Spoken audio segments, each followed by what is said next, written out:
आज फूल गछ ପାଇଁ କିଛି ଫର୍ଟିଲାଇଜର ବନେଇକି ଆଣିଛି ଆଉ ଏଇଟା ପୁରା ଫ୍ରି ଫର୍ଟିଲାଇଜର ଯୋଉଟାକି ଆମର ଗଛର ଗ୍ରୋଥ ସିନା ବଢ଼େଇବ କିନ୍ତୁ ଏଇଟାକୁ ଆମକୁ ପାଇଁ କିଛି ଖର୍ଚ୍ଚ କରିବାକୁ ପଡ଼ିବନି।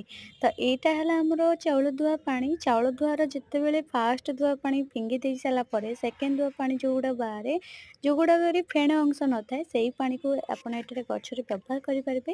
ଏଥିରେ ବହୁତ ହି ଭିଟାମିନ୍ ଥାଏ ଯୋଉଥିରେ କି ଆମର ଫସ୍ଫରସ୍ ବେଶୀ କରି ଥାଏ ଚାଉଳ ଧୁଆ ପାଣିରେ। ଆଉ ତା ସହିତ ନାଇଟ୍ରୋଜେନ୍ ବି ମଧ୍ୟ ଥାଏ। ସେଥିପାଇଁ ଗଛର ଫୁଲର ସାଇଜ୍ ଭଲ ଆସିବା ସହିତ ଗଛର ହଳଦିଆ ପତ୍ର ମଧ୍ୟ ଦୂର ହେବ।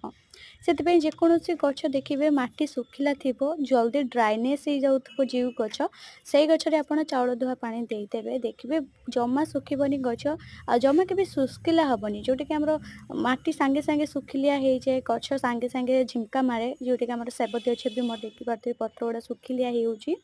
ତ ଏ ସବୁ ଅଧିକା ପାଣି ଟାଣେ, ଅଧିକ ପାଣି ଯଦି ନଦେବେ ତାହେଲେ ଗଛରେ ଏଇଭଳିଆ ଅସୁବିଧା ଦେଖିବାକୁ ମିଳେ।